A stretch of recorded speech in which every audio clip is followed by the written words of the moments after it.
the Lord. Praise the Lord. Hallelujah. Hallelujah. Hallelujah. Hallelujah. Praise the Lord. Praise the Lord. యేసువా వందనం. యేసువా వందనం. యేసువా స్తోత్రం. యేసువా స్తోత్రం. పితా పుత్ర పవిత్రాత్మ నామమున ఆమేన్.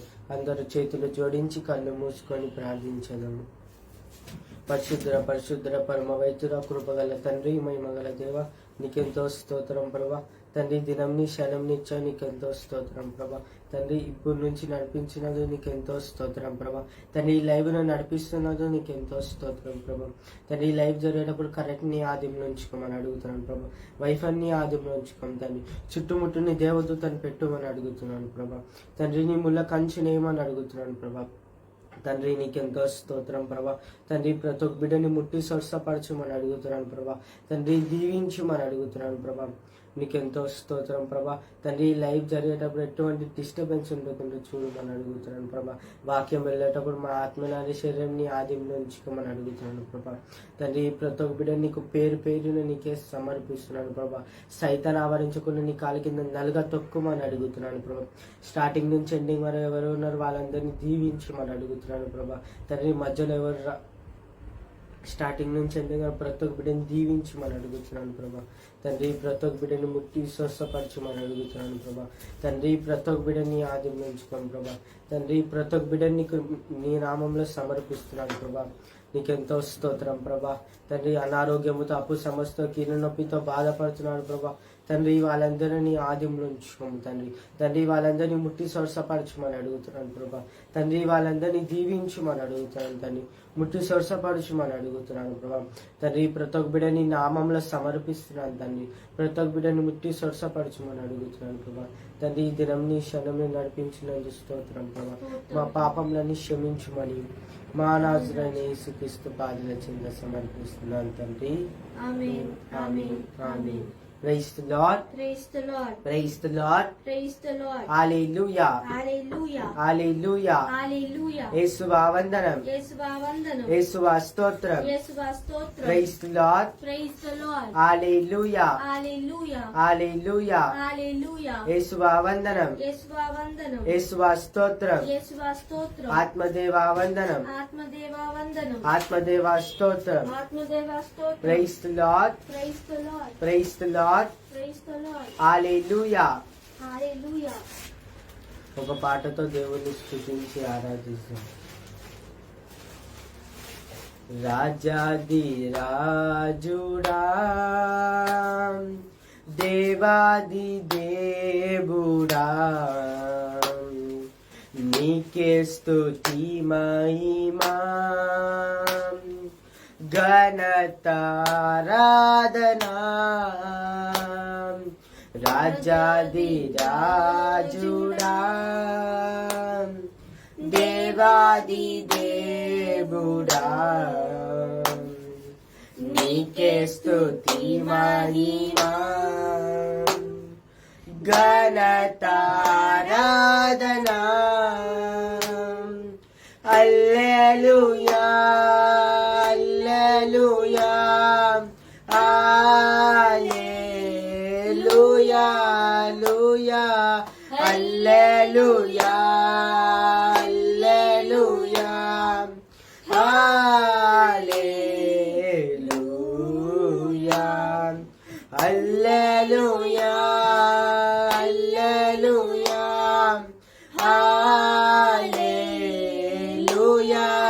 హల్లెలూయా హల్లెలూయా హల్లెలూయా హల్లెలూయా. రాజాది రాజుడా దేవాది దేవుడా నీకే స్తుతి మహిమా ఘనతారాధనా.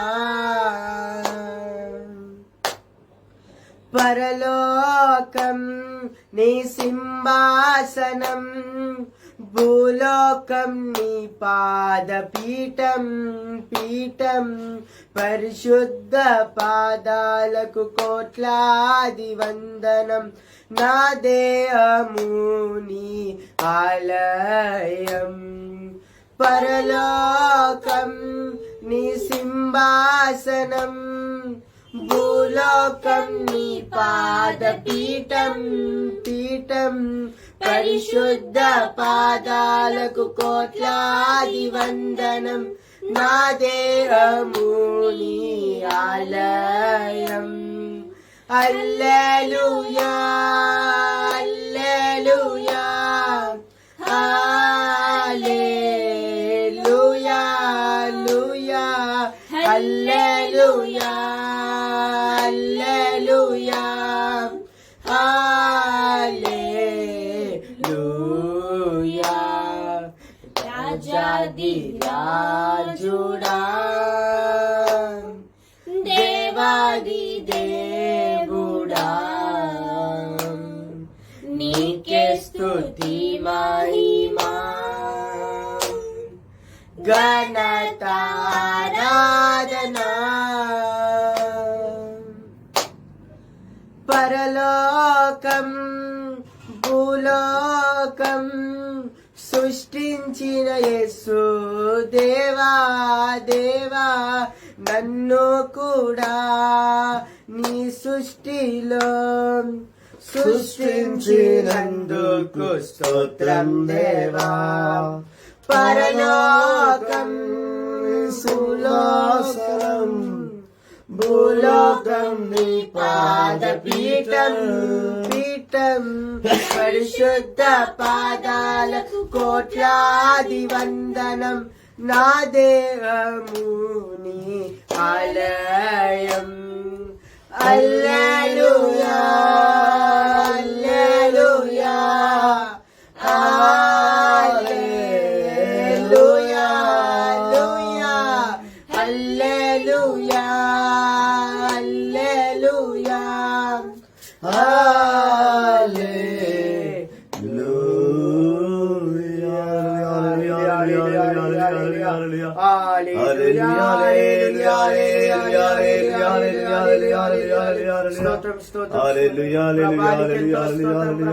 తండ్రి నీకెంతో వందనాలు తండ్రి ప్రభా తండ్రి పాటతో నడిపిస్తున్నందుకు నీకెంతో స్తోత్రం ప్రభా తండ్రి లైవ్ లో నడిపిస్తున్నందుకు నీకెంతో స్తోత్రం ప్రభా తండ్రి నీకెంతో స్తోత్రం ప్రభా ముఖ్యమా ప్రతి ఒక్క పాపమని క్షమించమని అడుగుతున్నాను ప్రభా క్షమించమని అడుగుతున్నాను తండ్రి తండ్రి నీకెంతో స్తోత్రం ప్రభా నీకెంతో వందనాలు తండ్రి వాక్యం వెళ్ళేటప్పుడు తండ్రి మమ్మల్ని పూర్తిగా నీ సిలువ రక్తంతో అభిషేకించమని అడుగుతున్నాను ప్రభా పూర్తిగా నీ నామంలో సమర్పిస్తున్నాను ప్రభా తండ్రి మేము సైతాన్ మార్గంలో వెళ్ళకుండా నీ మార్గంలో ప్రతి ఒక్క బిడ్డ రావాలని ప్రార్థిస్తున్నాను ప్రభా తండ్రి ప్రతి ఒక్క బిడ్డని ముట్టిపరచం తండ్రి ప్రతి ఒక్క బిడ్డని దీవించమని అడుగుతున్నాను ప్రభా తండ్రి వాక్యం మూల ప్రాంతంలో వెళ్ళాలని ప్రార్థిస్తున్నాను ప్రభా తండ్రి నీకెంతో స్తోత్రం ప్రభా నీకెంతో వందనాలు తండ్రి నీకెంతో వందనాలు ప్రభా ప్రతి ఒక్క బిడ్డ ముట్టి స్వరసపరచుమని దీవించమని అడుగుతున్నాను ప్రభా నీకెంతో స్తోత్రం ప్రభా తండ్రి వాళ్ళందరినీ ఆదిమని అడుగుతున్నాను ప్రభా ఆమేన్ ఆమేన్ ఆమేన్ పరలోకమందు మా యొక్క తండ్రి మీ నామం పూజింపబడుగాక మీ రాజ్యం వచ్చుగాక మీ చిత్తం పరలోకమందు నెరవేరినట్టు భూలోకమందు నెరవేరుగాక నానాటి కావాల్సిన వాళ్ళు మా నీటికి వండి మా ఇప్పుడు నిర్మణించండి మా శోధన ప్రవేశించకుండా నుంచి రక్షించండి దేవర ప్రసాదము చేతండి మరియమ్మ వందనము ఏన వారు మీతోనున్నారు స్త్రీలాసంబటి వారు మీరే మీ గర్భఫలము యేసువాసంగా పరిశుద్ధ మరియమ్మ సర్వేశ్వరి మాత పాపాత్ముల మా కొరకు ఇప్పుడు మన సంప్రార్థించండి ఆమేన్ దేవర ప్రసాదము చేతండి మరియమ్మ వందనము ఏన వారు మీతోనున్నారు స్త్రీలాసంబటి వారు మీరే మీ గర్భఫలము యేసువాసంగా పరిశుద్ధ మరియమ్మ సర్వేశ్వరి మాత పాపాత్ముల మా కొరకు ఇప్పుడు మన సంప్రార్థించండి ఆమేన్ పితా పుత్ర పవిత్రాత్మ ఇప్పుడు ఎప్పుడు సదాకాలం కలుగుగాక ఉన్న యేసు పాపత్ల పూర్వీకుల పాపం క్షమించి మనందరినీ కాపాడండి. ఎవరికి కృపారస మోక్షదాన్ని చేర్చండి. ఆమేన్. Praise the Lord. Praise the Lord. Praise the Lord. Praise the Lord. Hallelujah. Hallelujah. Hallelujah. Hallelujah. Hallelujah. Hallelujah. Hallelujah. Hallelujah. Hallelujah. Hallelujah. Hallelujah. Hallelujah. Hallelujah. Hallelujah. Hallelujah. Hallelujah. Praise the Lord. Praise the Lord. Praise the Lord. Praise the Lord. Hallelujah. Praise the Lord. Praise the Lord. Praise the Lord. Hallelujah. Hallelujah. Hallelujah. Hallelujah. యేసువా వందనం. యేసువా వందనం. యేసువా స్తోత్రం. యేసువా స్తోత్రం. Praise the Lord. Praise the Lord. Praise the Lord. Praise the Lord. Hallelujah. Hallelujah. Hallelujah. Hallelujah. Praise the Lord. Praise the Lord. Praise the Lord. Praise the Lord. Mark సువార్త 3వ అధ్యాయము వచనములు 22 నుండి ధ్యానించుకుందాం.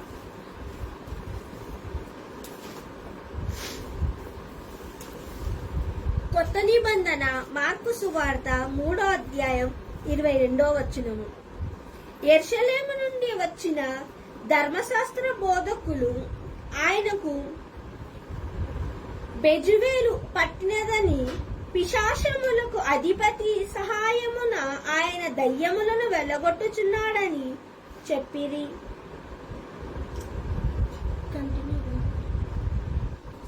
అప్పుడు ఆయన వారులను చేరపిలిచి ఉపమానముతో ఇట్లా నేను సాతానును ఎటులా వెళ్ళగొట్టును.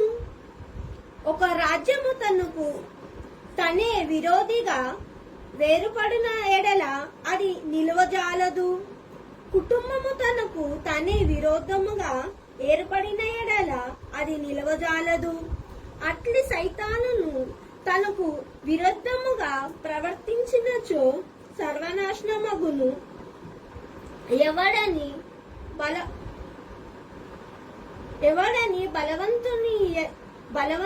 ఎవడును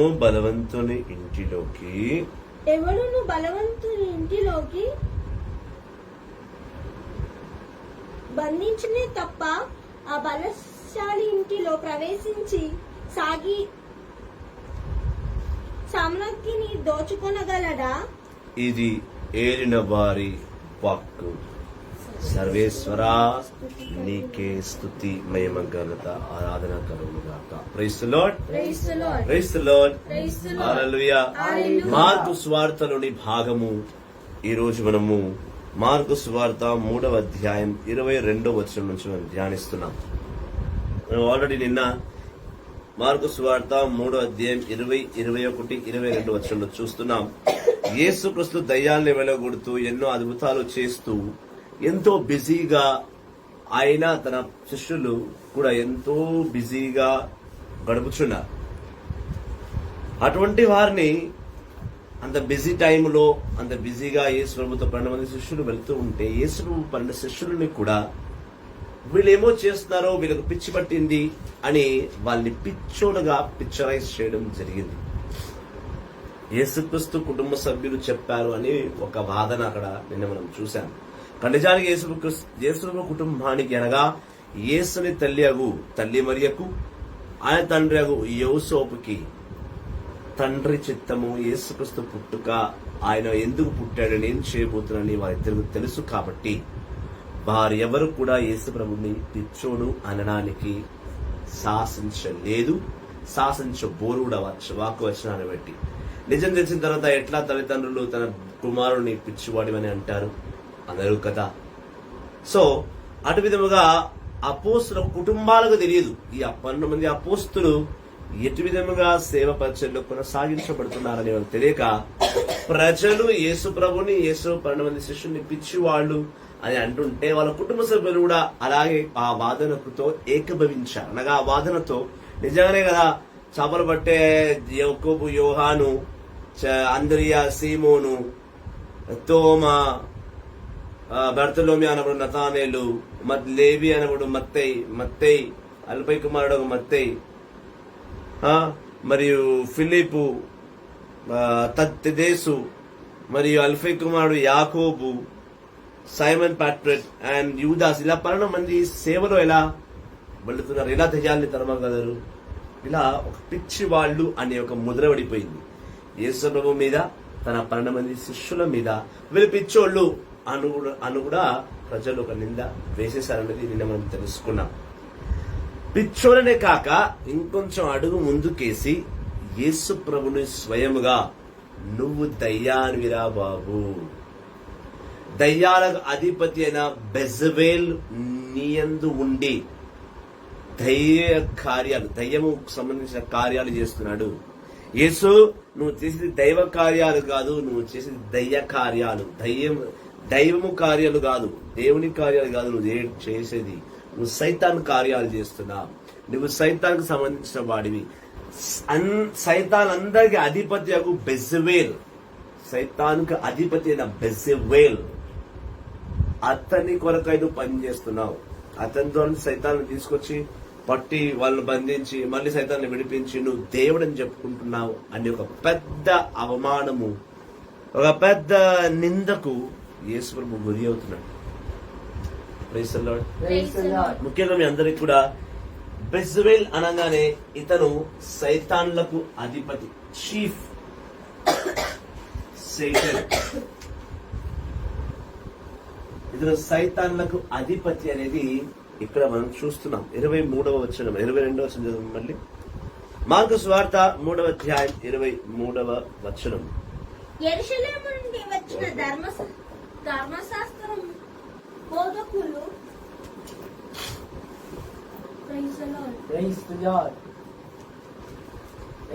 మార్కు సువార్త 3వ అధ్యాయం 22వ వచనం. యెరూషలేము నుండి వచ్చిన ధర్మశాస్త్ర బోధకులు ఆయనకు బెజబేలు పట్టినదని, పిశాచములకు అధిపతి సహాయమున ఆయన దయ్యములను వెలగొట్టుచున్నాడని చెప్పింది. దయ్యాలు తరిమే వ్యక్తికే మళ్ళీ దయ్యము పట్టుకున్నది అని కూడా వీళ్ళు చెప్పడానికి వెనుకాడట్లేదు. Praise the lord. Praise the lord. Praise the lord. యేసయ్యా వందనం, యేసయ్యా స్తోత్రం, ఆత్మదేవా వందనం, ఆత్మదేవా స్తోత్రం. యేసుక్రీస్తుకే డాడ్గా బెజబేలు పట్టింది.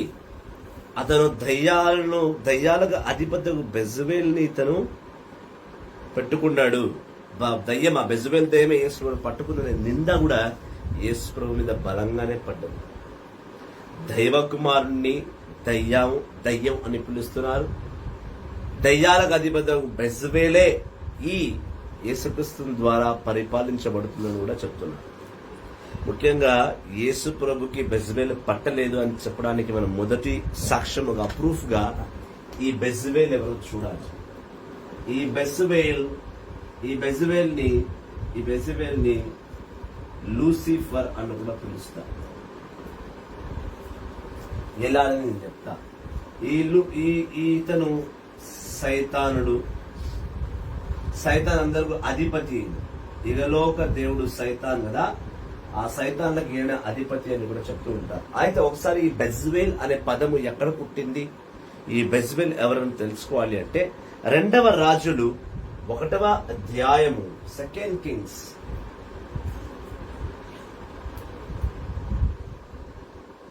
2వ రాజులు 1వ అధ్యాయము 2 నుండి 5వ వచనం వరకు చూస్తాం. పాత నిబంధన 2వ రాజుల గ్రంథం 1వ అధ్యాయం 2వ వచనము. అహసాయా రాజు సమరియలోని తన ప్రసాదము మీద వసరం నుండి కింద పడి గాయపడేను. అతడు ఫిలిపీల దేశంలోని ఎకోను నగరమునందలి బలిజావు దేవతాన్ని సంప్రదించి తనకు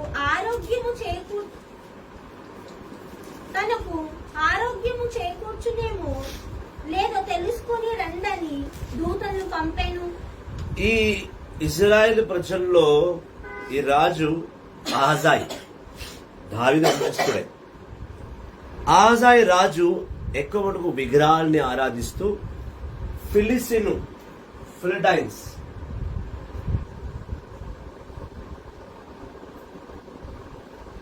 ఫిలిటైన్స్ లో దేవతగా కొలవబడుతున్న, ఎక్రోను దేశానికి దేవతగా కొలవబడుతున్న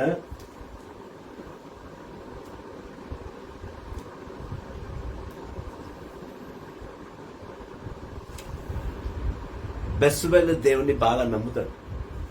యాక్చువల్లీ ఇది సైతాన్ అని పిలవడానికి మున్పు ఇది ఎక్రోను దేశంలో ఫీమేల్ గాడ్ గా కొలవబడ్డది. హల్లెలూయా, హల్లెలూయా, హల్లెలూయా, హల్లెలూయా, హల్లెలూయా, హల్లెలూయా, హల్లెలూయా, హల్లెలూయా, హల్లెలూయా. హల్లెలూయా. ఇక్కడ ఫీమేల్ గాడ్ గా అక్కడ తెలుగులో అలా చదివారు. మళ్ళీ చదువు. 2వ రాజుల గ్రంథం 1వ అధ్యాయం 2వ వచనం. అహసాయా రాజు సమర్యలోని తన ప్రసాదం మీది వనరస నుండి కింద పడి గాయపడేను. అతడు ఆ రాజు అహజాయ రాజు తన ప్రాంతంలో మెట్ల మీద నుంచి జారి కింద పడి అనారోగ్యం పాలయ్యాడు. మెట్ల మీద జారి కింద పడి తన అనారోగ్యం పాలయ్యాడు. తను బాగా అవుతాడా తెలియాలంటే ఆస్ట్రాలజర్స్ అంటూ జాతకాలు చూసేవారిని, లేకపోతే ఈ అన్య దేవతలను ఆరాధించే ఉంటారు కదా, వాళ్ళ తాలూకు ప్రవక్తలు, వాళ్ళ తాలూకు సేవకులు, వాళ్ళని సంప్రదించి వాళ్ళ ద్వారా ఎక్రోన్ గాడ్ ఆఫ్ ఎక్రోన్ దేవత అనుబడు బెల్జెబుల్ అని సంప్రదించి తను ఎంత తొందరగా నయమైపోతాడో కనుక్కోవడానికి ఆ వ్యక్తి అనగా రాజు అహజాయ కనుక్కోరమని పంపిస్తున్నాడు. ఈ ఎక్రోన్ ఫిలిస్టైన్ ప్రాంతంలో ఎక్రోను దేవుడిగా, అతని పేరు బెజ్బేలుగా పిలువబడుతున్న ఈ వ్యక్తి, ఇతను ఫీమేల్ గాడ్ అని ఎందుకు నేను చెప్పాను ఇందాక. చదివావు కదా, మళ్ళీ చదువు. పట్ల వచనం చదువు. 3వ వచనం. అతడు ఫిలిస్తీన్ల దేశంలోని ఎకోను నగరమునందలి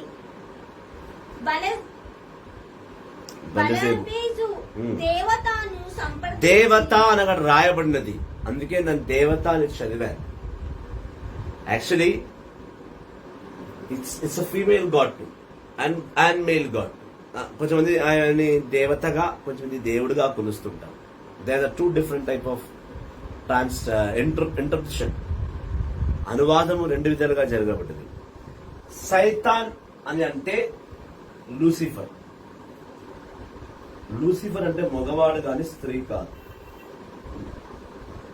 తెలుగులో దేవత అని ఇవ్వబడ్డం వల్ల నేను ఫీమేల్ అని అన్నాను. 2 రకాలుగా పిలువబడతాను. కానీ సత్యంలోకి వెళితే భాష పరిహానము, భాష ఒక తీరు పక్కన పెడితే సత్యంలోకి వెళ్తే ఏంటంటే లూసిఫర్ మగవాడు, ఈ బెలిజెల్నే లూసిఫర్ అని పిలువబడుతుంది కాబట్టి ఇక్కడ ఒక మగదేవుడు కూడా చెప్పవచ్చు. కానీ అక్కడ ఆడదేవగా ఆరాధించబడుతున్న ఒక దేవత.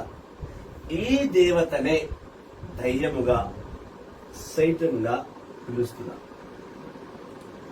ఆ దేవతనే ఇక్కడ యేసుప్రభు కాలమందు నీకు బెజ్బేలు పట్టాడు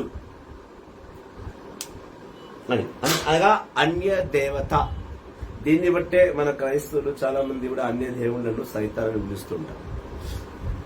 ఈ వచనాన్ని ప్రూఫ్ గా తీసుకునే సైతాన్ని, అన్య దేవతలను సైతాన్ అని అంటారు, సైతాన్ని అన్య దేవతలు అంటారు. ఒక చదువు, అది కంటిన్యూ చదువు. నగరమునందలి బెజ్బేలు అనే దేవతను సంప్రదించి తనకు ఆరోగ్యం చేకూర్చునో లేదో తెలుసుకుని రండని దూతలను పంపాను.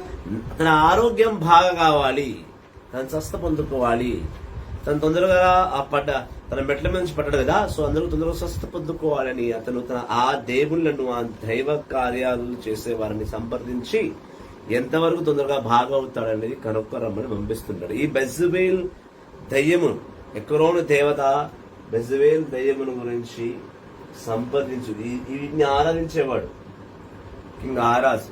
సో దాన్ని బట్టి ఆ దేవతను సంప్రదించమని ఇదే మాటను మనము మార్కు సువార్తలో విన్నాం. ఇందాక మార్కు సువార్త 3వ అధ్యాయము 23వ వచనంలో మనము విన్నాం. Praise the Lord. Praise the Lord. హల్లెలూయా, Hallelujah. హల్లెలూయా. Hallelujah. యేసయ్యా వందనం, యేసయ్యా వందనం. యేసయ్యా స్తోత్రం. యేసయ్యా స్తోత్రం. హల్లెలూయా, Hallelujah. హల్లెలూయా. Hallelujah. వాడు పేరు తీసినప్పుడు ఖచ్చితంగా వాడు ఆవరిస్తాడు. Praise the Lord. Praise the Lord. Praise the Lord. Praise the Lord. Praise the Lord. Praise the Lord. Hallelujah. So దయ్యాలకు అధిపతి ఈ బెస్సువేల్ యేసు ప్రభువును పట్టుకున్నాడు. ఆ బెస్సువేలే యేసు ప్రభు ద్వారా ఇలాంటి కార్యాలు చేయిస్తున్నాడు అనేది అక్కడ ఫరిసేయులు, ధర్మశాస్త్ర బోధకులు యేసుక్రీస్తు మీద పెట్టిన నింద. ఈ దయ్యం గురించి ఇంకా వివరంగా చూడడానికి మనము యెషయా గ్రంథము 14వ అధ్యాయం చూస్తాం. Praise the Lord. Praise the Lord. Praise the Lord. Praise the ఇంకా Lord. వివరణలో వెళ్ళడానికి యెషయా గ్రంథము 14వ అధ్యాయంలో మనం చూస్తాం. Praise the Lord. Praise the పాత Lord. నిబంధన యెషయా గ్రంథము 14వ అధ్యాయం 9వ వచనం.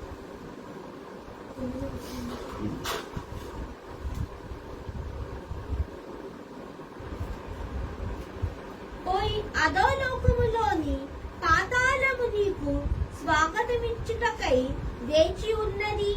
అది ఈ లోకమున గొప్పవారుగా చలామణి అయిన వారి ప్రేతములను మేల్కోపడుచున్నది. నీవొక సకల జాతులకు రాజును వారి వారి సింహాసనములపై నుండి లేపుచున్నది. వారెల్లరూ నిన్నుగాంచి కోరవు నీవును మావలే దుర్మార్గుడవైతివా? నీవును మా వంటి వాడివైతివా? నీ వైభవమును నీవు వీణగానములు పాతాళమున పడిపోయినవి కదా. నీవు పురుగులు పానుపు మీద పరుండదవు.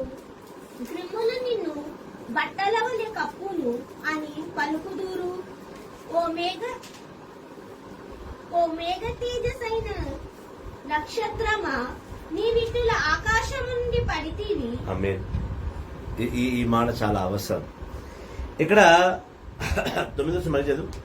యెషయా గ్రంథం 14వ అధ్యాయం 9వ వచనం మళ్ళీ చూస్తాం. ఓయ్ అధోలోకములోని అధోలోకము అంటే ద వరల్డ్ ఆఫ్ డెడ్. అధోలోకము అనేది నరకానికి మరో పేరు. The world of dead. World of dead అంటే చనిపోయిన వారు మళ్ళీ జీవించేది రెండు ప్రాంతంలో. ఒకటి పరలోకంలో నూతన జీవితంతో జీవిస్తారు. రెండవది నరకంలో అధోవ లోకం. ఈ అధోవ లోకంలో ఏముంటాయని మనం ఇక్కడ చూస్తున్నాం. హెవెన్ లో ఏముంటాయంటే అక్కడ దేవుడు ఉంటాడు, సమాధానం ఉంటుంది. Praise the Lord. Praise the కానీ Lord. అధో లోకము అంటే నరకము అని బైబిల్లో ఒక అర్థం. చదువు 9. ఓయ్ అధోలోకములోని పాతాళము నీకు స్వాగతమిచ్చుటకై వేచి బాబిలోన్ ఉన్నది. రాజును ఉద్దేశించి దేవాది దేవుడు యెషయా ద్వారా బాబిలోన్ కి చెప్తున్నాడు. బాబిలోన్ రాజు చెప్తున్నాడు ఏమని? ఓ బాబిలోన్ రాజు, నీవు చేసిన పాపాలను గాను నువ్వు నరకానికి పోతావు. నరకం అనబడు, అధో లోకం అనబడు, పాతాళ లోకం అను మూటికి ఒకటే అర్థం, నరకం. హెల్ నే అధో లోకముగా పాతాళ లోకముగా కూడా పిలుస్తారు. బైబిల్లో కొన్ని పదాలకు రకరకమైన అర్థాలు ఉన్నాయి. హెల్ నే రకరకమైన పేరుతో పిలుస్తారు. సో మనం ఏమనుకుంటామంటే పాతాళ లోకం అంటే వేరు, అధో లోకం అంటే వేరు, నరకం అంటే వేరు అనుకుంటాం. కాదు, నరకము కానీ పాతాళ లోకం కానీ అధో లోకం ఈ మూడు ఒకటే మీనింగ్ లోకి వస్తుంది. దాని పదాలు వేరే అంతే. నీకు స్వాగతమిచ్చుటకై వేచి ఉన్నది. ఆ అధో లోకము, ఆ నరకము, బాబిలోన్ రాజు ఇదిగో నీకు ఆ నరకము స్వాగతం పలుకుతుంది. అది ఈ లోకమున గొప్పవారుగా చలామణి అయిన వారి పేత్రములను మేలుకొనుచున్నది. ఆయన ఏమంటాడంటే యెహోవా తండ్రి యెషయా ద్వారా ఈ లోకంలో మేము గొప్ప వాళ్ళము, అహంతో గొప్పవారం అనేవారు, నా అంతటి వాడే లేనను వాడు, లేదా స్త్రీ సంపదలో నా అంతటి వాడు గొప్పవాడు. ఈ లోకంలో గొప్ప అంటే లోక క్రియలను బట్టి గొప్ప అనుకున్న వాళ్ళందరూ ఆ నరకానికి పోతారని ఆ వచనం ఒక క్లియర్ స్టేట్మెంట్. ఆ వచనం ఒక క్లియర్ అర్థం ఏంటంటే అహముతో నా అంత గొప్పవాడు లేడని వాడు నరకంకు పోబడును. సామెతల గ్రంథంలో 18వ అధ్యాయంలో చూసిన ఈ వచనం వినబడుతుంది. అహంకారముతో విర్రవీగువాడు నరకానికి పోదుడు. స్త్రీ సంపదలో నా అంతటి వాడు లేడు. డబ్బులు ఆశ మీద, ఆస్తి అంతస్తులకు ఆశపడి దేవుని విడిచిపెట్టి వాడు నరకానికి ముందు వెళ్తారని చూస్తున్నాం. నూతన నిబంధనలు చాలా చోట్ల వ్యభిచారులు, సుంకరులు కూడా పరలోకానికి వెళ్తారు, కానీ దేవుని పక్షాన దేవునికి మాట ఇచ్చి ఆయన సేవ చేయని వారు నరకానికి పోతారని కూడా మనం యేసు నోటితో విని ఉంటాం. మనం మార్కు సువార్త చూస్తాం తొందరలోనే. మనం we are on the way to that particular chapter in verse. So వీరు ఆ అధోలోకానికి వెళ్తారు. ఈ లోకంలో గొప్పవారు నేనే గొప్ప, నా అంతటి వాడే లేడనుకునేవాడు పరలోకానికన్నా నరకానికే ఎక్కువగా వెళతాడనేది ఆ వచనం చెప్తుంది. నీ కొరకు సకల జాతుల రాజులను వారి వారి సింహాసనములపై నుండి లేపుచున్నది. వారెల్లరూ నిన్నుగాంచి ఓహో నీవేను మావలే దుర్భాగ్యుడైతివా, నీవును మా వంటి వాడవైతివా, నీ వైభవమును నీవు వీణగానములు పాతాళోకమున పడినవని కాదా, నీవు పురుగుల పాను మీద పరుండదవు, క్రిములు నిన్ను బట్టల వలె కప్పును. నరకంలో ఎప్పుడైతే ఈ బాబిలోన్ రాజు నరకానికి వెళ్తాడో ఆ నరకంలో ఉన్న వేరే దేశపు రాజులు కూడా చాలా డీప్ మీనింగ్ ఉంటే గానీ, బాగా ఇంట్రెస్ట్ తీసుకుంటే గానీ ఇవన్నీ అర్థం కాదు. ఏదో ఇలా చదివేస్తాం వదిలేస్తాం అంటే వాళ్ళకి అర్థం కాదు వాక్యవచనం. ఇది అర్థం చేసుకోవడానికి చాలా ఓపిక, సహనము, దేవుని పట్ల దాగము, ఆశ కలిగిన వాడు దీన్ని అర్థం చేసుకోగలడు. ఆయన అలా అర్థం చేసుకునేవాడే పరలోక మోక్షం నిలబడగలడు. లేకపోతే వారు కూడా పాతాళ లోకానికి, నరకానికి వెళ్ళక తప్పదు. అజ్ఞాని అనేవాడు దేవుని సమక్షంలో జీవించచాడు. is unfit to be called, is unfit to be invited to the feast of God. దేవుని ప్రేమగల భోజనానికి, ఆ విందుకి వీళ్ళు పిలువబడరు. హల్లెలూయా, హల్లెలూయా. జ్ఞానం అనేది చదువుని బట్టో, నువ్వు చదువుని బట్టో జ్ఞానం నీకుందని నీకు ఇది ఇవ్వరు, ఆ గౌరవం మర్యాద ఇవ్వరు. నువ్వు దేవుని కుమారుడివి, దేవుని కుమారుని యొక్క యేసుక్రీస్తు సమక్షంలో ఆయన వాక్కును అర్థం చేసుకుని ఆయన బట్టి జీవించేవాడు న్యాయం. హల్లెలూయా. అయితే ఇక్కడ మనం బాగా చూస్తే ఏమన్నాడు, నీ వల్ల ఇంకా ఎంతో మంది రాజులకు ఆ నరకంలో ఉన్నవారు ఆహ్వానం పలుకుతున్నారు. నువ్వు ఇక్కడ భూలోకంలో ఉన్నంత కాలము ఎప్పుడు చూసినా తాగుతూ, తింటూ తూలుతూ,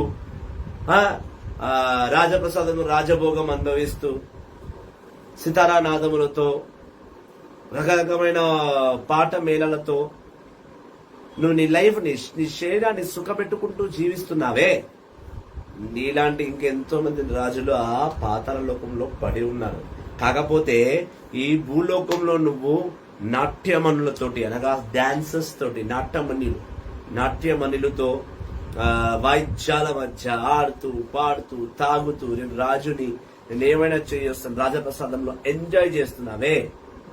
నరకమును, నీకు ఏ నరకమైతే నేను వెల్కమ్ చేస్తుందో, ఏ నరకమైతే నీకు స్వాగతం పలుకుతుందో అక్కడ నాట్యాలు ఉండవు. అక్కడ మంచం ఉంటది కానీ పట్టక మంచం ఉండదు, పురుగుల మంచం ఉంది. సో చదువు మళ్ళీ. యెషయా గ్రంథం 14వ అధ్యాయం 11వ వచనం. నీ వైభవము, నీ వీణగానములు పాతాళమున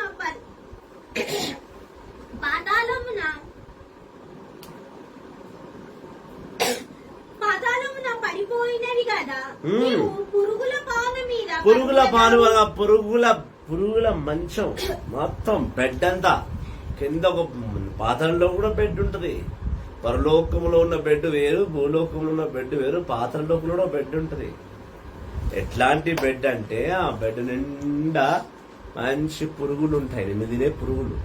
ఇదే యెషయా గ్రంథము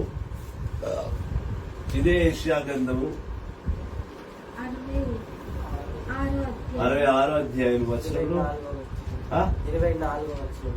24వ వచనంలో దేవుడు అన్నాడు, నరకములో ఆరిపోని మంట ఉంటది, నరకంలో ఒక పురుగు ఉంటది, ఆ పురుగుని శరీరాన్ని తింటూనే ఉంటది, కానీ ఆ పురుగుకు చావు ఉండదు, ఆ పురుగు చావనే చావదు. అలాంటి పురుగులకు సంబంధించిన ఒక మంచము నీకు కింద వేయబడ్డది, పైగా నీవు పురుగుల దుప్పటి కప్పుకుంటావు. చదువు.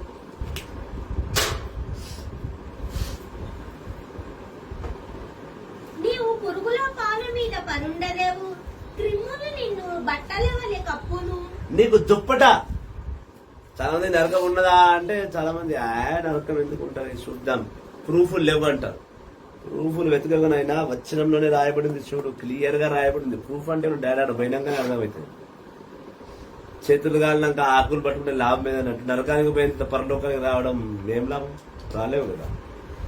మంచి అందమైన బెడ్ నిండా పురుగులే, ఇక్కడేమో ఒక చిన్న కాకరేజ్ చిన్న బొద్దింగని చూస్తే కేకలు పెడతావు, అక్కడ మొత్తం శుభ్రం.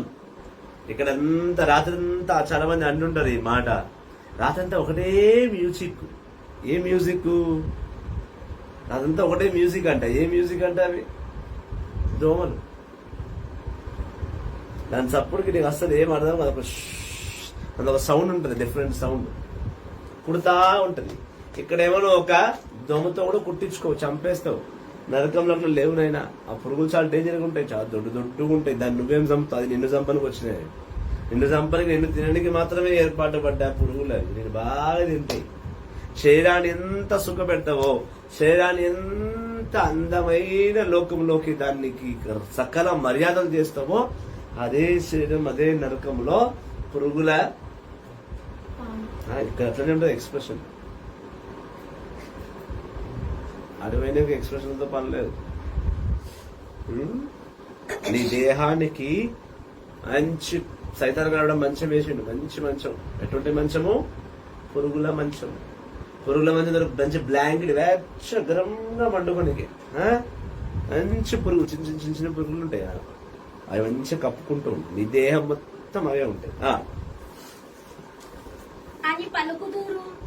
ఓ మేఘ చుక్కైనా. ఇక్కడ లూసిఫర్ యువతండ్రికి లూసిఫర్ కు జరిగిన సంఘటనలో ఆ సంఘటన యెషయా ద్వారా ఈ లోకానికి పరిచయం చేస్తూ బహు గొప్ప అన్నాడు. ఇదో ఆకాశంలోని ఒక నక్షత్రమా, మేఘ చుక్కమా, మార్నింగ్ స్టార్. ఓ మేఘ చుక్క, తేజ నక్షత్రమా, నీ విటుల ఆకాశం నుండి పడితివి.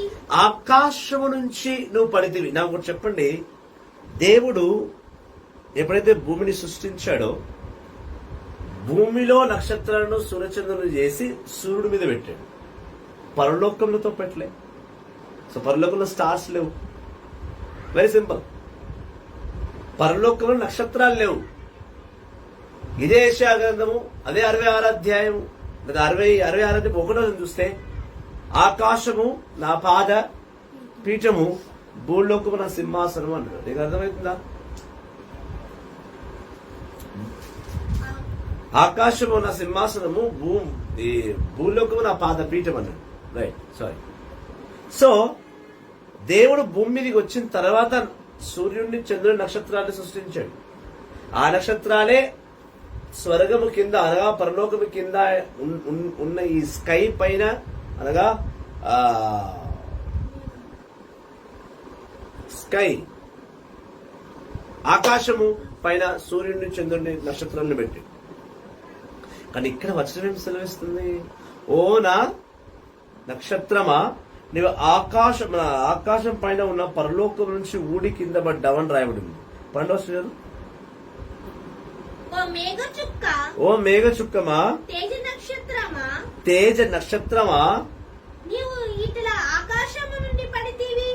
ఇక్కడ ఆకాశము నుంచి పడితీవి అంటే ఎవెన్ నుంచి నువ్వు కింద పడ్డావు అని అర్థం. చాలా క్లియర్ గా ఇంగ్లీష్ రాయబడింది, ఎవెన్. అక్కడ నువ్వు కింద పడ్డావు.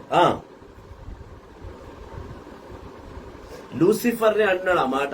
లూసిఫర్ అనే మాట నీకు దొరకదు, కానీ ఆ వచనం అర్థం చేసుకోవాలి.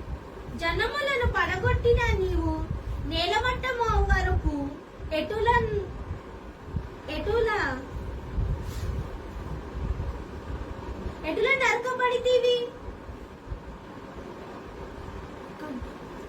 12 చదివా 13. నీవు నీ మనసులో నేను ఆకాశము మీదికి ఆరోహితమును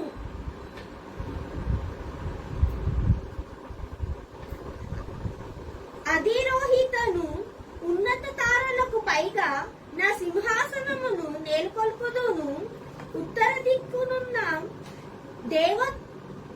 దేవతల సభ తీర్చు పర్వతముల పైన రాజుగా ఆసీనుడగుదును.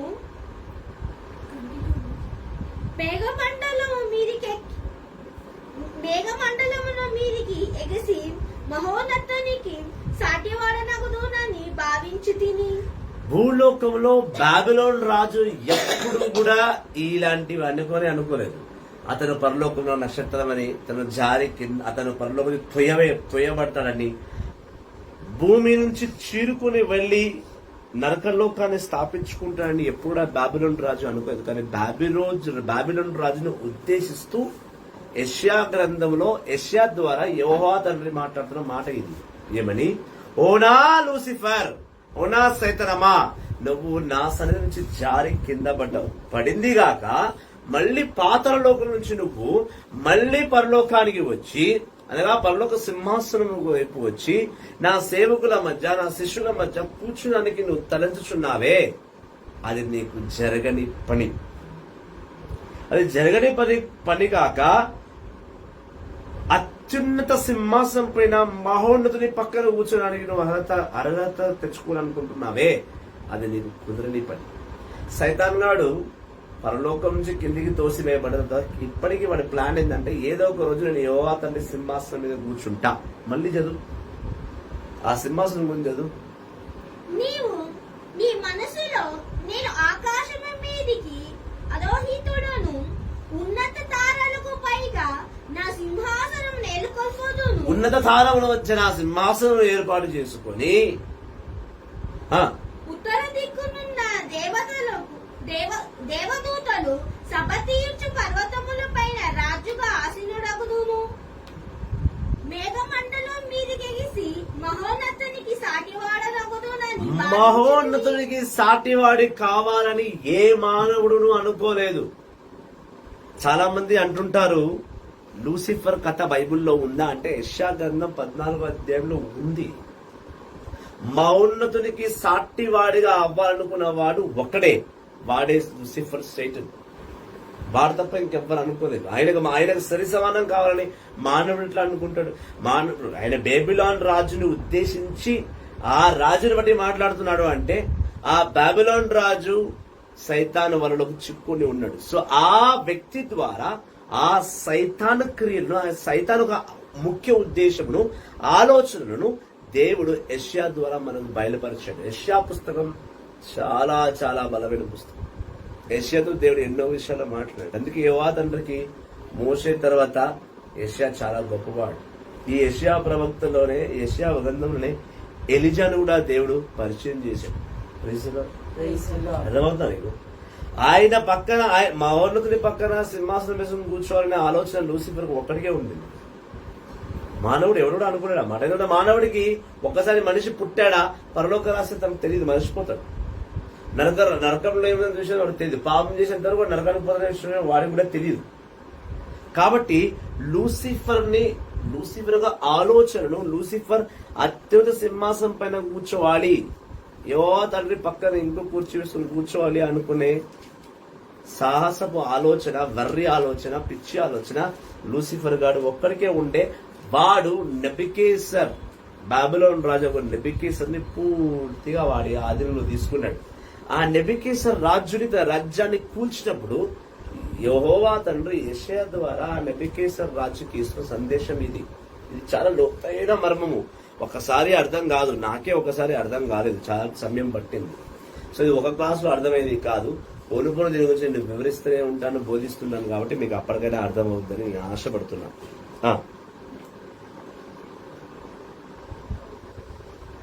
మేఘమండలం 15 వచ్చింది. కానీ నీవు ఇప్పుడు ఈ పాతాళలోకమున, ఈ అగధము అంతరగర్భమున పడితివి. ఎవరు పడ్డారు? లూసిఫర్ నుంచి పరలోకం నుంచి కిందికి నూకుతూనే కదా వాడు వెళ్ళి నరకాన్ని సృష్టించుకుంది. వాడు అగాధ లోకములోకి వెళ్ళి పడ్డాడు.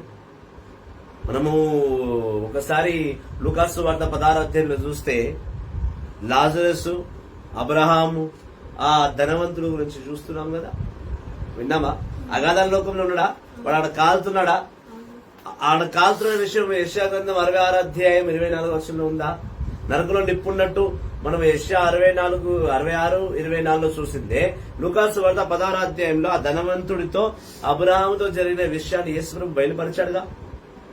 ఇక్కడ యెషయా గ్రంథం 14వ అధ్యాయంలో 15-16 వచనంలో నీవు దేవుని సింహాసనం మీద కుర్చీ వేసుకుని కూర్చున్నావు అనుకున్నావు కానీ నేను దేవుడు తోసివేయబడ్డా గానీ నువ్వు అగాధ జనములకు, అగాధ లోకములకు పడిపోయావు, జనములకు కాదు. చదువు మళ్ళీ ఒకసారి, అది 16 వచనం కదా, 15-16 రెండు చదువు. కానీ నీవు ఇప్పుడు ఈ పాతాళలోకమున ఈ అగధపు అంతర్గర్భమున పడితీవి. నిన్ను చూచిన వారు నీ వైపు తేరిపారుతురు. భూమి ఎటుల గడగడలాడించిన వాడను రాజ్యములను కప్పింప చేసిన వాడను ప్రపంచమును ఎడారి కవ్వించిన వాడను నగరములను నేలమట్టము చేసిన వాడను తన బృందమునకు ఎన్నడూను విముక్తి దయచేయని వాడను ఇతడే అని పలుకుదురు. ఈ సైతాన్ గాడే వాడు ఆ నరకంలో పడిపోయిన తర్వాత వాడు తన నరకంలో అందరినీ పోగు చేసుకోవడానికి భూలోకంలో ప్రతి ఒక్కరిని, భూలోకంలో ఉన్న రాజ్యాలను, భూలోకంలో ఉన్న ప్రాంతాలను, భూలోకంలో ప్రతి వీధిని, ప్రతి పట్టణమును, ప్రతి పల్లెను సైతానులోకి, సైతాను మనుషుల్ని, సైతాలను పంపించి వాళ్ళందరినీ పాపంలో పడేసేసి వాళ్ళందరినీ తీసుకుపోయి నరకంలో పడేసుకుని భూలోకాన్ని ఎడారిగా చేయాలనుకున్నదే వాడి ఆలోచన. ఎవరి ఆలోచన? సైతాన్ అనగా బెజబేల్ అన్నప్పుడు లూసిఫర్ యొక్క ఆలోచన. వాడి ఆలోచన విధ విధానమును యెహోవా తండ్రి యెషయా ద్వారా స్పష్టంగా రాయించగలిగాడు. స్పష్టంగా రాయబడినది. దీనికి ఇంకొక వర్షనే చెప్పలేడు ఎవడు. ఇంత వివరంగా ఉన్న వచనంలో, అధ్యాయంలో, యెషయా 14వ అధ్యాయం వచనంలో ఇంత వివరంగా ఉన్న దాన్ని బట్టి వేరెవరు కూడా ఇది కరెక్ట్ కాదు, ఇది బాబిలోన్ రాస్తారని చెప్పాడు, ఒక లూసిఫర్ రాయబడలేదు కదా అని చూసి ప్రశ్న లేడు. ఇంకా బాబిలోన్ రాజు ఒక నరమానవుడు, అతను కూడా నోవా సంతతి నుంచి పుట్టాడు. తను ఎలా ఇంతటి గొప్పటి రాజ్యాన్ని, నరకాన్ని, ఒక మనిషి భూలోకం మీద ఒక మనిషిగా ఉన్నవాడు వెళ్ళి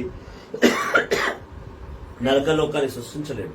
సైతాన్ గురించే మాట్లాడుతున్నాడు యెహోవా తండ్రి.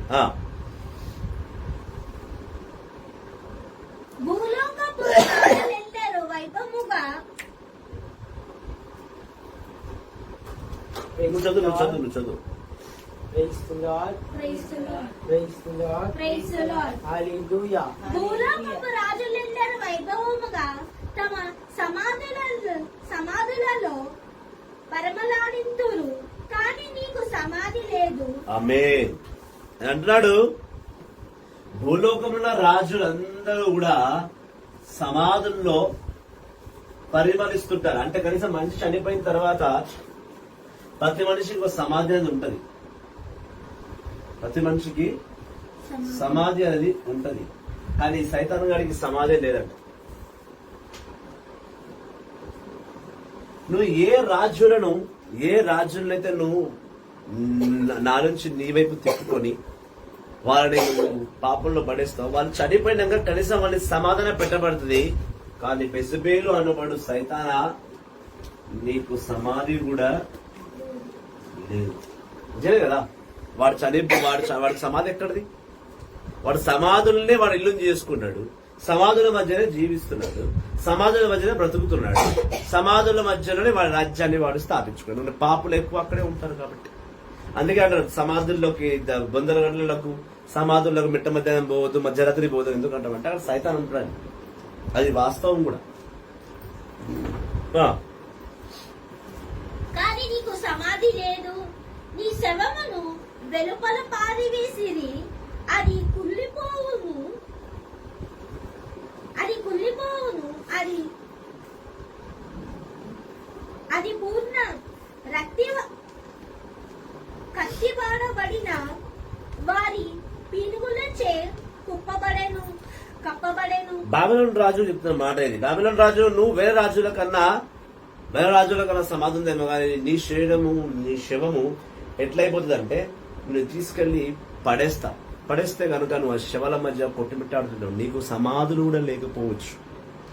ఆ మాట దేవుడు బాబిలోన్ రాజుతో పాటు బాబిలోన్ రాజులో ఉన్న లూసిఫర్ తో కూడా మాట్లాడుతున్నాడు. అంటే ఇది ఎలా జరిగిందంటే యెషయా ప్రవక్త బాబిలోన్ రాజు సంబోధిస్తున్నాడు. బాబిలోన్ రాజు యెషయా ప్రవక్త. దేవుడు కేవలం బాబిలోన్ రాజుతో మాట్లాడలా, బాబిలోన్ రాజులో ఉన్న దురాత్మ శక్తి అనగా బెజబెల్ అన్న దయ్యంతో కూడా ఆయన మాట్లాడుతున్నాడు. ఒక ప్రవక్త ఒక దయ్యం పట్టిన వ్యక్తితో లేదా దయ్యం ఆలోచన కలిగిన వ్యక్తితో మాట్లాడుతున్నాడంటే అది కేవలం వాడితో కాదు, వాడిలో ఉన్న సైతానికి కూడా అది హెచ్చరిక. మనం నిన్న చూసాం మార్కు సువార్త, ఆ పక్షవాతి 3వ అధ్యాయంలో పక్షవాతి చేయి ఉన్న వ్యక్తితో వచ్చే ముందు ఎవరైతే చెడు ఆలోచన కలిగి ఉన్నారో యేసుక్రీస్తు డైరెక్ట్ గా వాళ్ళ వైపు చూసి వాళ్ళ పేర్లు తీయకుండా జనాల మధ్యతో ప్రతి ఒక్క జనముతో మాట్లాడుతున్నాడు. అక్కడ ఎవరైతే దురాలోచనతో కలిగి ఉన్నారో వాళ్ళకే ఆ మాటలు తగిలాయి. అంటే దేవుడు దైవ కుమారుడు యేసు కూడా తన తండ్రి ఆలోచన కలిగి ఉన్నవాడు కాబట్టి, తండ్రి యొక్క పోలికని ఎరిగి ఉన్నవాడు కాబట్టి ఏ మనిషి అయితే ఉన్నాడో ఆ మనిషితో ఆ మనిషిలో ఉన్న దురాత్మతో ఒక్కటేసారి మాట్లాడడం జరుగుతుంది. మేము కూడా ఒక దయ్యం పడిన వాడి దగ్గరికి వెళ్తే నెత్తిని చేయబెట్టి ప్రార్థన చేసేటప్పుడు ఆ వ్యక్తితో మాట్లాడతాం, ఆ వ్యక్తితో ఉన్న లోపడున్న దురాత్మతో కూడా మాట్లాడతాం. మేము బోధించే బోధనలన్నీ కూడా వ్యక్తిలో ఉన్న దురాత్మను తరమడానికి, ఆ వ్యక్తిలో మార్పు తీసుకురావడానికి బోధించబడుతుంది. దైవబిడ్డల ద్వారా చాలా లోతుగా, చాలా ఇంట్రెస్ట్ గా మళ్ళీ నేను చెప్తున్నా, దేవుడి మీద ఆశ కలిగిన వాడే ఇలాంటివన్నీ అర్థం చేసుకోగలడు. దేవుడి మీద ఆశ కలిగిన వాడు ఏదో ఇట్లా ఒక విశ్వాసం, నేను నా బ్రతికి ఎంతే ఒక ప్రార్థనతో ముగించేసి నా జీవితము ఒక ఆరాధనతో నా జీవితం ముగించాను, వాడు వాక్యాన్ని అర్థం చేసుకోలేడు. వాక్యాన్ని పూర్తిగా అర్థం చేసుకునేవాడు పరలోకంలో నిత్యము జీవిస్తాడు. మార్కు సువార్త 3వ అధ్యాయము 23వ వచనంకి మనం వెళ్దాం. సో ఇది బెజబెల్ 2వ రాజులు 1వ అధ్యాయము 2వ వచనంలో మనం ఈ ఎక్రోన్ దేవత అయిన బెజబెల్ గురించి చూసాం. అదేవిధంగా యెషయా గ్రంథం 14వ అధ్యాయం 9-21 వచనంలో లూసిఫర్ గురించి మనము చాలా గుప్తంగా చాలా చాలా క్లియర్ గా మనం తిన్నాం. ఇప్పుడు మనము మార్కు సువార్త 3వ అధ్యాయానికి వెళ్దాం. మార్కు సువార్త 3వ అధ్యాయం 23వ వచనం. అప్పుడు ఆయన వారులను చేరబిలిచి ఉపమానములతో ఇట్లా నేను సాతానును ఎట్లా వెళ్ళగొట్టును, ఒక రాజ్యము తనకు తానే విరోధముగా వేరుపడిన ఎడల అది నిలవజాలదు, కుటుంబము తనకు తానే విరోధముగా వేరుపడిన ఎడల అది నిలవజాలదు. 24 మొదలు చేద్దాం. యేసుక్రీస్తు ఉపమానము అంటే ఎగ్జాంపుల్స్, పారబుల్స్. ఉపమానము అంటే పారబుల్స్, కథలు, చిన్న చిన్న ఉదాహరణలు తీసుకొని చెప్తాడు యేసు. ఎవరైతే ఆ ధర్మశాస్త్ర బోధకులకు వచ్చారో వాళ్ళతో యేసు అన్నాడు, ఆ ధర్మశాస్త్ర బోధకులు యేసుక్రీస్తు మీద ఏం బ్లేమ్ పెట్టారు? నీవు దయ్యం పట్టిన వాడు, నీలో దయ్యాలు ఉన్నాయి, నువ్వు బెజబెల్ దయ్యాలకు అధిపతి బెజబెల్ని బట్టే నువ్వు దయ్యాన్ని తరుముతున్నావు, నువ్వు అద్భుతాలు చేస్తున్నావు అని యేసుక్రీస్తుని దయ్యముతో పోలుస్తూ నువ్వు దయ్యానివే అని వాళ్ళు ఫిక్స్ అయిపోయారు. వాళ్ళకు యేసుక్రీస్తు ప్రతివృత్తం ఇస్తూ అంటే ఆన్సర్ ఇస్తూ ఉపమానము ద్వారా మాట్లాడుతున్నాడు. ఏమన్నాడంటే, ఎలా ఒక దయ్యం మరొక దయ్యాన్ని తరమగలదు? ఒక దయ్యం, ఇప్పుడు యేసు ప్రభు దయ్యం అని మనం వాళ్ళు అంటున్నారు, వాళ్ళు యేసు దయ్యం అనుకుంటే యేసు ప్రభు ఎదుటకు వచ్చిన ప్రతి ఒక్క దయ్యము నువ్వు నజరేయుడవు యేసువే కదా, నువ్వు మెస్సయ్యవే కదా అని అరిచి కీకలు బట్టి ఎట్లా పారిపోతాయవి మనం మార్కు సువార్తలో చూసాం. ఇదే మార్కు సువార్తలో మనము 2వ అధ్యాయంలో చూసాము. 3వ అధ్యాయం 11వ వచనం చూసాము, 2వ అధ్యాయంలో చూసాము, 1వ అధ్యాయంలో చూసాము, మార్కు సువార్త 1వ అధ్యాయంలో చూసాము, మార్కు సువార్త 1వ అధ్యాయం 23 నుంచి 25వ వచనంలో చూసాము. సైతాన్లు బయటకు వచ్చి సాక్ష్యం పలుకుతున్నాయి, నువ్వు నజరేయుడైన యేసు కుమారుడివే కదా, నువ్వు మమ్మల్ని ఏం చేయడానికి వచ్చాయని. దాన్ని బట్టి యేసు అంటున్నాడు, నేను దయ్యమైతే కనుక ఇతరుల దయ్యం ఎందుకు భయపడతాయి? దయ్యాలకు అధిపత్యాన్ని గౌరవించాలి కదా, ఎందుకు పారిపోతున్నాయి? మరి ఒక దయ్యము ఇంకో దయ్యాన్ని ఎలా తరమగలదు అడుగుతున్నాడు, స్పష్టంగా క్లియర్గా అడుగుతున్నాడు అన్నమాట. ఈ పరిసరులు ఈ దైవ బోధనలు చేసేవారు, ధర్మశాస్త్ర బోధనకు పూర్తి జ్ఞానం లేదు, అజ్ఞానమే ఉన్నది. ఆ అజ్ఞానాన్ని బట్టే వారు జీవిస్తున్నారు. జ్ఞానం ఉంటే గనుక వారు అలా మాట్లాడరు. యేసుడు దయ్యం అనరు. ధర్మశాస్త్రాన్ని బాగా వాళ్ళు చదివి ఉంటే, ధర్మశాస్త్రాన్ని బాగా వాళ్ళు విని ఉంటే, యేసుక్రీస్తుని నువ్వు బెజ్జివేలు దయ్యానివి, నువ్వు దయ్యాలు పడిన వాడు ఎలా అంటారు? అజ్ఞాని ఆ మాట అనగలడు, జ్ఞాని అనలేడు. బైబిల్ని పూర్తి పాత నిబంధనలు కనుక ఆ ధర్మశాస్త్ర బోధకులు చదివి ఉంటే ఆ మాట అనేవారే కాదు. ప్రస్తావన వాడిదే కాబట్టి వాడు తిరుగుతుంటారు.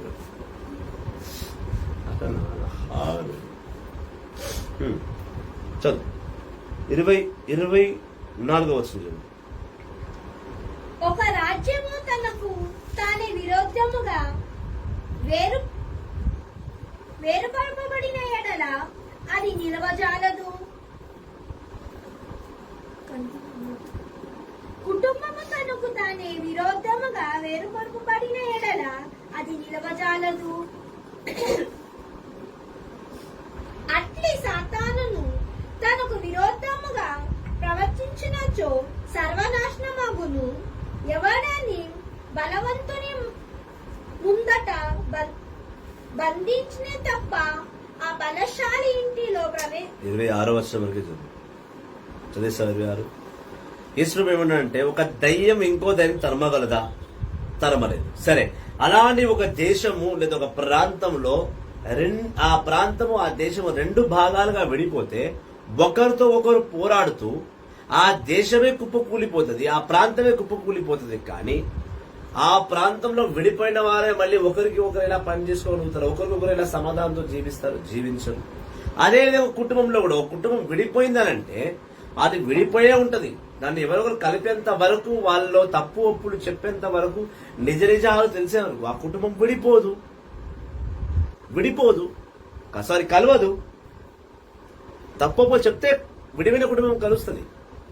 విడిపోయిన కుటుంబం మీద ఎలా నేమే కరెక్ట్ చెప్పుకుంటారు? చెప్పుకోలేదు. ఆస్కారమే లేదు. No chance. సో సైతాను గాడు ఒకవేళ మానవ రూపము నుండి, మానవ లోకం నుండి వాడికంటే వాడు రాజ్యాన్ని స్థాపించుకున్న తర్వాత ఆ రాజ్యంలో ఉన్న సైతాన్లు మనుషులకు వచ్చి మేలులా చేస్తాయి. నేర్చి మేలు చేస్తున్నాం, మీకు దయ్యాల నుంచి విడిపించబడుతున్నా, అనారోగ్యం స్వస్థత ఇస్తున్నా, మంచి చేస్తున్నాను, చెడు చేయట్లా. నేను చెడు చేసినప్పుడు నేను బెజ్జివేల్ వారసుడిని, బెజ్జివేల్ని అనుసరించి నడుస్తున్నానని మీరు అనుకోవచ్చు కదా అని యేసు ప్రభు ఉపమానంతో చాలా స్పష్టంగా చెప్పాడు. చెడు పైన మంచి ఎప్పుడు పోరాడుతూనే ఉంటుంది. ఒక మంచి చేయడానికి ఒక మనిషి చెడును తొక్కుతూనే ఉంటాడు, చెడుని పైకి రానివ్వడు. అలాంటిది యేసు మంచి చేయడానికి వచ్చాడు, దయ్యాల్ని తరుముతున్నాడు. దయ్యాల్ని తరుముతున్న వాడు దయ్యాలకు అధిపతి ఎట్లా అవుతాడు? విడిపోయిన కుటుంబాలను వాక్కు వచనంతో కలుపుతున్నాడు. సైతాన్ని పట్టిన వాడు ఇంట్లో కన్నా శ్మశానంలో ఎక్కువ ఉన్నాడు. అట్లాంటిది సైతాన్ని తరిమి కొట్టేసి వాడిని తీసుకొచ్చి ఇంట్లో కలుపుతున్నాడు దేవుడు. విడిపోయిన కుటుంబాన్ని కలుపుతున్నాడు ఆయన. మరి ఎట్లా ఆయనని బెజ్బేలువి, నువ్వు సైతాన్లకు అధిపతి బెజ్బేలువి ఒక మాట విని నడుస్తున్నావు, నీళ్ళు దయ్యం ఉందని ఎట్లా యేసు కూడా అంటారు? తెచ్చి కాకపోతే ఈ అధ్యాయానికి ఒక చరిత్ర ఉంది. నేను నా 20 సంవత్సరాల ఈ సేవా జీవితంలో చాలా మంది నన్ను ఈ ఒక పర్టికులర్ చాప్టర్ ని తీసుకొచ్చిన ముందు వాదించిన వాళ్ళు చాలా మంది ఉన్నారు. చాలా మాట్లాడారు దాని గురించి. నువ్వు వివరించలేవు అన్నారు. కొంచెం మంది దీనికి ఇంట్రప్షన్, దీనికి సత్యాన్ని నువ్వు చెప్పలేవన్నారు. వివరించలేని వాడు ఒక్కడు, దాని అంతరంగమును దాని మర్మమును చూడలేవు అనేవాడు ఒక్కడు. కానీ చాలా చాలా చాలా శ్రద్ధగా ప్రార్థనతో ఏకీభవిస్తూ పవిత్రాత్మ సాయముతో ఈ అధ్యాయాన్ని చదివితే అక్షరము టు అక్షరం ఈజీగా అర్థమవుతుంది. ఈరోజు ఈ సువార్తల్లో భాగముగా ఈ వచనాన్ని బోధిస్తున్నప్పుడు నేను ఈ లైవ్ కు వచ్చి ఒక 10 నిమిషాల ముందు కూడా సైతానంతో బాగా శోధింపబడి వచ్చిన.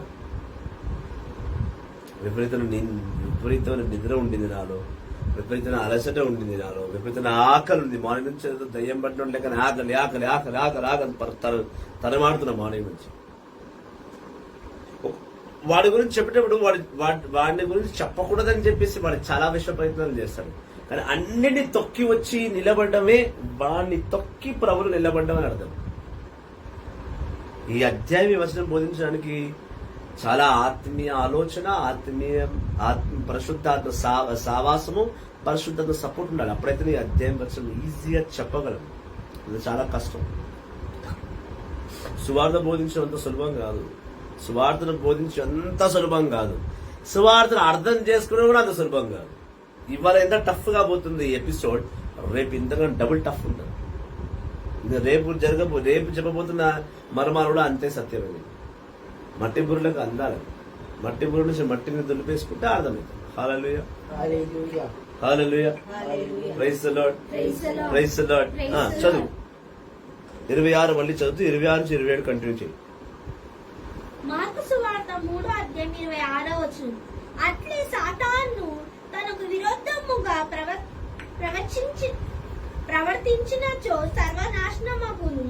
ఎవరిని బలవంతుని మొదట బంధించిననే తప్ప ఆ బలశాలి ఇంటిలో ప్రవేశించి సామాగ్రిని దోచుకోజాలడు. ఒక దొంగ ఒక ఇంటికి వెళితే ఆ ఇంట్లో బలమైన వాడే ఉండడం, ముందు వాడిని బంధించాలి. వాడిని బంధిస్తేనే వాడి పని ఈజీ అవుతుంది. ఇప్పుడు దొంగతనం, మా ఇంటి వాళ్ళు దొంగతనం వచ్చాడు, వాడు ఏం చేశాడు, మనం అందరూ పడుకున్నప్పుడే వస్తాడు దొంగతనం, మేలుకున్నప్పుడు రాడు కదా. ఎందుకు? ఎంత బలమైన వాడైనా నిద్రపోతున్నప్పుడు చంటి పాపగా మారిపోతాడు. అంటే వాడి లోకానికి సంబంధించిన వాడు కాదు, గాడు నిద్రలో ఉంటాడు. అట్లాంటి వాడిని గట్టిగా పట్టుకుని ఆయన చెయ్యో ఆయన కాలో కట్టేసి వాడి పాకెట్ లో ఉన్న అల్మారీ కీస్ తీసుకొని లేకపోతే వాడి సీక్రెట్ కీస్ తీసుకెళ్లి దొంగతనం చేయగలడు. ముందు బలంగా ఉన్న వాడిని కడితే గాని బలహీనుడుగా వాడు మారనంత వరకు వీడి దొంగతనాన్ని చేయలేడు. అదే అన్నాడు, ఇంటికి దొంగతనానికి వెళ్తే బలమున్న వాడిని బంధించే వరకు వీడి దొంగతనం ఈజీ అవ్వదు. అలా సైతాన్ గాడు నా అంత బలవంతుడు, యేసు ప్రభు ఆత్మీయంగా బలంగా ఉన్నాడు, తన్ని బంధిస్తే గాని వాడి పనులు జరగవు. కానీ సైతాన్ గాడు ఎక్కడ కూడా యేసును బంధించడానికి ప్రయత్నించట్లేదు, చంపడానికే ప్రయత్నిస్తున్నాడు. వాడి ముందు ఏ దయ్యం పట్టిన వాడు వచ్చినా కానీ ఆ దయ్యం ఆయన చూసిన వెంటనే ఆయన ముందు నువ్వు నజరేయుడు అని చెప్పి పారిపోతున్నాయి. అది దయ్యం నిజంగా బలశాలి అయితే కనుక, దయ్యాలు సైతానుడు గాడు లూసిఫర్ గారు బలశాలి అయితే కనుక వాడు వచ్చి యేసుక్రీస్తుని ఎదుర్కొని ఉండాలి. మత్తయి సువార్త 4వ అధ్యాయంలో చేస్తే యేసుక్రీస్తు బలహీనంగా ఉన్నప్పుడు ఆయన ఉపవాసం 40 రోజులు ఉపవాసంలో బలహీనుడుగా ఉండి పచ్చి మంచినీళ్ళలో తాగకుండా బలహీనుడుగా ఉన్నప్పుడు వెళ్లి వాడు యేసుక్రీస్తును శోధిస్తున్నాడు. ఏమన్నాడు? నీకు ఆకలి కొని ఉన్నావు కదా, నువ్వు దైవకుమారుడే కదా, రాళ్ళు రొట్టెలుగా చేసుకుని తిను. మొదటి ఆప్షన్ ఇచ్చాడు. ఆయన బలహీనంగా ఉన్నాడు కాబట్టి వీడు బలవంతుడు అన్నమాట. వీడు వెళ్లి ఆయన ముందు విర్రవీగడం. రెండోసారి ఏమన్నాడు? నువ్వు ఈ కొండ నుంచి దూకి కింద పడిపో, నీ దేవదూతలు నిజంగా సత్యమైన వారంటూ వచ్చి పట్టుకుంటారు. మత్తయి సువార్త 4వ అధ్యాయంలో యేసుక్రీస్తు 40 రోజుల ఉపవాస ప్రార్థనలో ఈ సంఘటనలు మనం చదువుతుంటాంగా, విన్నాంగా. మూడవేమన్నాడు? యేసు మోకరించి నీ శిరస్సు నా ముందు వచ్చేయి, ఈ భూలోకంలో ఉన్న రాజ్యం అంతా నీకు ఇస్తా. యేసు ప్రభు బలహీనుడుగా ఉన్నాడని పోయి యేసు ప్రభు ముందు అన్ని పిచ్చి పిచ్చి గంతులని చేసి 4వసారి ఏమన్నాడు? ఒరే బాబు, ఏదో కొంచెం శరీరం వీక్ అయిందని నాతో ఆడుకోవడానికి వచ్చినావు నువ్వు, కానీ దమ్మున నోరు మూసుకొని నుంచి పారిపో. పోతావా? పోవా? నా తండ్రి పేరుని ఆజ్ఞాపిస్తున్న సైతాన్, సరే రన్, పరిగెత్తి ఇక్కడి నుంచి పో. వెంటనే వెళ్ళిపోయాడు. వాడు బంధించలేకపోయాడు.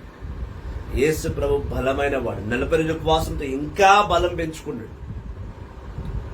ఆయన శరీరం మీద కొంచెం అలసటగా ఉందని చెప్పి ఆయన మంది పిచ్చి పిచ్చి వేషాలు వేస్తే ఇంటడా? అప్పటికి పరలోకంలోని దేవదూతలు వచ్చి ఆయనని ఉపమానించడం మనం మార్కు సువార్తను చూసాంగా. మార్కు సువార్త 1వ అధ్యాయంలో మనము 12వ వచనంలో చూస్తున్నాం. చదవమ్మా. మార్కు సువార్త 1వ అధ్యాయం 12వ వచనం. వెంటనే పవిత్రాత్మ ఆయనను ఎడారికి తీసుకొని పోయెను. అచట ఆయన సైతాను చేయి శోధింపబడుచు 40 దినములు గృహముల మధ్య జీవించుచుండెను. దేవదూతలు ఆయనకు పరిచర్య చేయుచుండి దేవదూతలు ఆయనకు పరిచర్య చేశారు.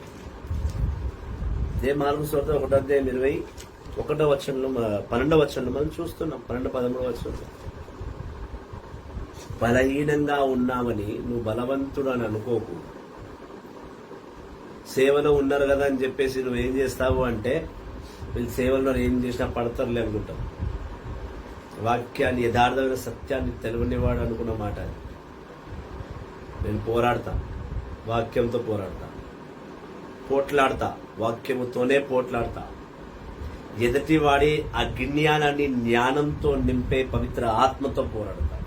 కత్తుల కటారులు కాదు మాకు కావాల్సింది, అంతకైనా బలమైన ఆయుధం బైబిల్. సత్యం మా చేతిలో ఉంది. మాతో ఎవడొచ్చి బర్ర వీగలేడు, సైతం వాడు అసలే రాలేడు. వాడు రావాలంటే ఆడు వణుకాల. అందుకే చాలా మందికి ఓపెన్ ఛాలెంజ్ ఇస్తా. మంత్రాలు చేసేవాళ్ళు నా ఆయనకి ఏం చేస్తారు, నన్నేది వీళ్ళు నేనే వచ్చి కూర్చుంటాను. మీ ముందు నా మీద చేయండి, ఏం చేస్తాను. చాలా మంది అంటారు నేను మంత్రాలు చేస్తామని. ఏం కాదు మీ మంత్రాలతో, ఏమీ కాదు. అందరి మీద బాగుమతి చేస్తాడు. నువ్వు బాగుమతి కాదు, భానుమతి కూడా చేసుకో. నేను బాగానే ఉంటాను, నాకేం కాదు. Hallelujah, praise the lord, praise the lord. కొంచెం మంత్రగాళ్ళు ఉంటారు మా ప్లేస్ లో అంటుంటారు, నువ్వు చాలా చాలా అద్భుతాలు చేయడంతో మా దగ్గరికి ఎవరు వస్తుంది, నిజమే చేస్తే మంత్రాలు చేసి చంపుతామంట. మంత్రాలు కాదు, నువ్వు తంత్రాలు కాదు, ఇంకేమైనా చేసుకో. నా కాలి గోటి కూడా నువ్వు తాకలేవు. నేను నా ప్రభు పక్షాన్ని ఉన్నంత వరకు, ఎప్పుడైతే నా ప్రభు పక్షాన్ని నేను వదిలేస్తాను, నా సన్నిధి నుంచి నేను తోసివేయబడతాను, నా సన్నిధి నుంచి నేను జరిగిపోతానో అప్పుడు నేను బలవంతుణ్ణి కాదు, బలహీనుణ్ణి. అప్పుడు నా మీద నువ్వు ఏ ప్రయోగాలు చేసినా నీకు సక్సెస్ అవ్వచ్చు. నా ప్రభు నా, అందుకే అన్నది వాక్ అదే అంటుంది, నా ప్రభు నా పక్షాన ఉండగా నాకు విరోధి ఎవడును లేడు. బలముగా ఉన్నవాడిని బంధిస్తేనే గాని నీ దొంగతనం సాధ్యం పడదు. బలహీనులు నీ సైతాలు వాళ్ళు వచ్చిన ముందు పారిపోతున్నారా. నువ్వు నన్నేంది దయ్యం వాడవని బెజ్జవేలకు నేనే అధిపతం నువ్వు ఎలా అనుకుంటావు? నువ్వు అనుకోలేవు. నువ్వు చేసే తప్పు వ్యాఖ్యానం, నువ్వు చెప్పే తప్పు మాట అని చెప్పి యేసు ప్రభు ఉపమానము ద్వారా ఆ ధర్మశాస్త్ర బోధనతో మాటకు మాట ఇచ్చి వాదిస్తున్నాడు, ప్రతివృత్తం ఇస్తున్నాడు. వాడిని పెట్టే నిందకు సమాధానం ఇస్తున్నాడు. హల్లెలూయా, హల్లెలూయా. 28 మానవుడు చేసిన ఏ పాపమైనాను పలికిన ఏ దేవదూషణమైనాను క్షమింపబడును, కానీ పవిత్రాత్మకు వ్యతిరేకముగా దూషణము చేయువాడు క్షమింపబడడు అని అంటున్నాడు. మనుషుల పాపములన్నీ కూడా అంత ధర్మశాస్త్ర బోధకులతో అంటున్నాడు, మీరు చేసిన పాపాలన్నీ క్షమించబడతారా బాబు? నో డౌట్, నా దేవుడు క్షమించేస్తాడు. మీ పాపాలను నేనే క్షమించేస్తా. అదే కాక మీరు చేసే దయ్య కార్యాలను కూడా, సైతాను కార్యాలను కూడా క్షమించేస్తాం. కానీ ఎవరైనా పరిశుద్ధాత్మకు వ్యతిరేకంగా మాట్లాడిన వాడు ఎవడైనా సరే వాడు క్షమించబడు. వాడు ఇదే మనం 4 సువార్తలు చూస్తాం. 4 సువార్తల్లో సేమ్ యాజ్ ఇట్ ఈస్ చూస్తాం. దైవ కుమారుని మాట్లాడిన వాడు క్షమించబడతాడు, కానీ పరిశుద్ధాత్మకు వ్యతిరేకంగా మాట్లాడిన వాడు క్షమించబడడు. ఉందా? సువార్తలు ఉందా? నువ్వు నిలిపిలేదు సువార్త.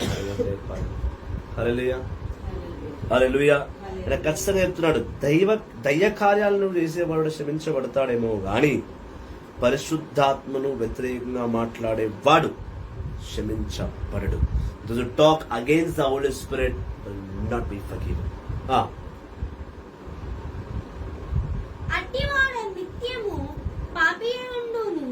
అట్టివాడు నిత్యము పాపిగానే ఉంటాడు. ఎటర్నల్ సిన్, కంప్లీట్ వాడు పాపి. ఇంకా వాడు పరలోక మోక్షము చూడడం అసాధ్యమైన మాట.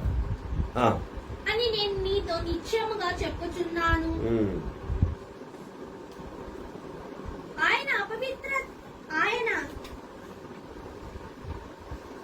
అపవిత్రత ఆత్మ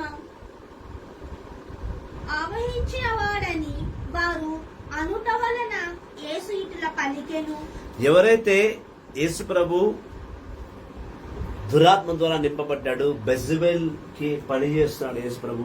ఈ బెజబెల్ సైతాను రాజ్యానికి అధిపతి అని బెజబెల్ ద్వారానే ఆయన కార్యాలు చేస్తున్నాడు అని అన్నారు. కాబట్టి ఆయనలోని పవిత్ర ఆత్మను దురాత్మగా వీళ్ళు చూస్తున్నారు. కాబట్టి ఆయన పవిత్ర ఆత్మ ద్వారా జన్మించిన వాడు ఆ పవిత్ర ఆత్మ ద్వారానే గొప్ప కార్యాలు చేస్తున్నాడు అని ఆయన తెలుసు. కాబట్టి ఆ పవిత్ర ఆత్మపై దూషణ చేశారు వీళ్ళు. ఆయనలో ఉన్న పవిత్ర ఆత్మను అది దురాత్మ అని వీళ్ళు పలుకుతున్నారు. అందుకే నా మాట అన్నాడు ఏమని, నాలోని పవిత్ర ఆత్మను, నాలోని పరలోక తండ్రి ఆత్మను నువ్వు దూషించుచున్నావు కాబట్టి నీవు జీవితాంతము నరకానికే పోతావు తప్ప నువ్వు పరలోకానికి పోనే ఎటర్నల్ సిన్. దైవ కుమారుని మాట్లాడేసి అక్కడ 2 మాటలు చెప్తున్నాడు. నన్ను మాట్లాడు, దైవ కుమారుని మాట్లాడు అని అంటే ఆయన మానవ రూపంలో ఉన్నాడు కాబట్టి ఆ మానవ రూపం నశించిపోయి శిలువ మీద కొట్టివేయబడుతుంది కాబట్టి ఆ రూపాన్ని నువ్వు మాట్లాడు. కానీ ఆ రూపంలో ఉన్న యేసు ప్రభువును, ఆ యేసు ప్రభు రూపంలో ఉన్న పవిత్రాత్మను గురించి నువ్వు మాట్లాడలేవు. హల్లెలూయా, హల్లెలూయా. మాది సిస్టర్ ఒక క్వశ్చన్ అడుగుతుందంట. ఆ క్వశ్చన్ అది ముందు చెప్పింది ఇలా చెప్పింది. చాలా ఏమంటదంట ఆయన, యెహోవా తండ్రి ఆత్మ యేసుక్రీస్తు ఆత్మ కలితే పరిశుద్ధాత్మ. మళ్ళీ యేసుక్రీస్తు పరిశుద్ధత మళ్ళీ సపరేట్ అయింది. నాకు అర్థం కాలేదు బ్రదర్. ఇదే కదా నీకు క్వశ్చన్?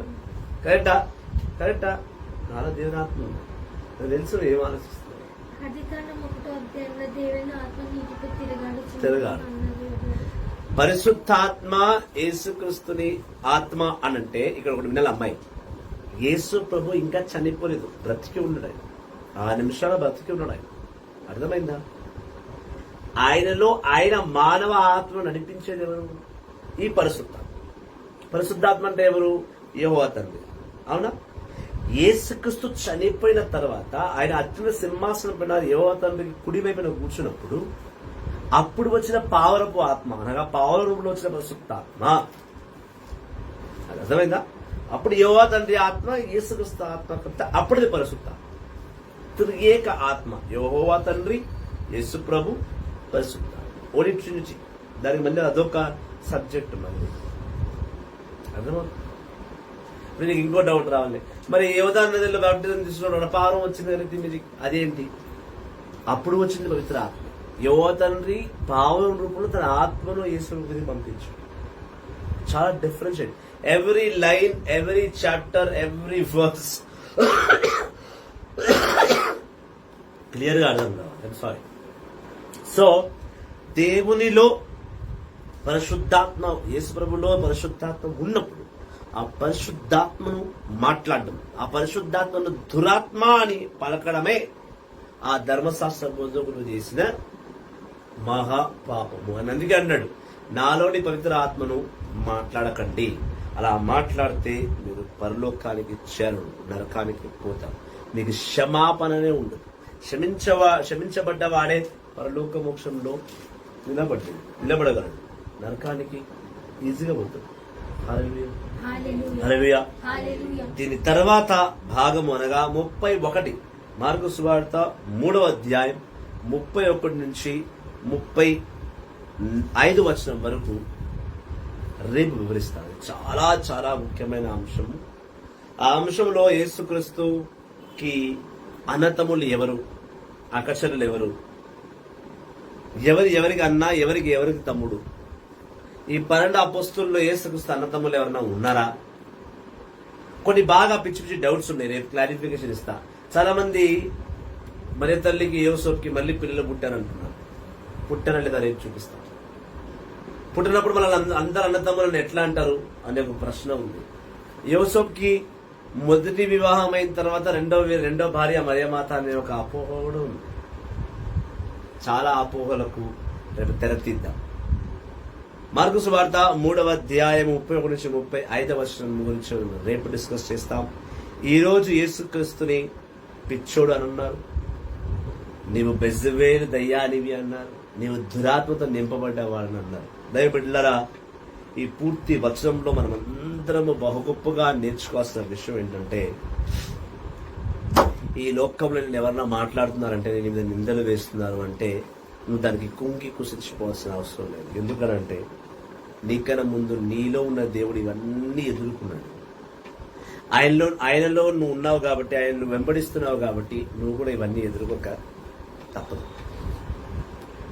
ఆయననే ఎదుర్కొని ప్రపంచాన్ని జయించిన వాడు, ఆయన శిష్యుడివి, నువ్వు చాలా ఈజీగా జయించుకుంటావు. ఎందుకంటే ఈ లోకాన్ని జయించిన వాడు నీ యందు ఉన్నాడు. నువ్వు కూడా జయిస్తావు, చాలా సులభంగా జయిస్తావు. ఆయన ఎంత కష్టంగా కాదు కానీ చాలా ఈజీగా గెలిచేసుకుంటాడు. దేవుని ఆత్మను కలిగిన వాడు దురాత్మను ఈజీగా తన్ని బయటికి వెళ్ళగొట్టగలడు. వాడు దేవుని ఆత్మను కలిగి ఉన్నాడు. అట్ ది సేమ్ టైం అదే విధముగా దేవుని ఆత్మ కలిగిన వాడిని పట్టుకొని నానా మాటలు, నానా చెత్త, వాడి మీద నానా నిందలు, వాడిని చాలా అవమానకరంగా మాట్లాడడం. ఎందుకంటే వాడు పరిశుద్ధ ఆత్మకు నిలయం. దేవుని బిడ్డలు, నిజమైన దేవుని బిడ్డలు పరిశుద్ధాత్మ నివసించుకునే ఆలయాలు. వాళ్ళని ఎప్పుడు బాగానే చూసుకోవాలి తప్ప వాళ్ళని ద్వేషించకూడదు, వాళ్ళని దూషించకూడదు, వాళ్ళని మాట్లాడకూడదు, వారితో ఎటువంటి పిచ్చి కార్యాలు పెట్టుకున్నామా పడ్డామే. దైవ సేవకుడి మీద వాడి మీద బురద జల్లుతున్నావు అంటే నీ జీవితానికి నువ్వే అంతం తెచ్చుకున్నావని అర్థం. Praise the lord.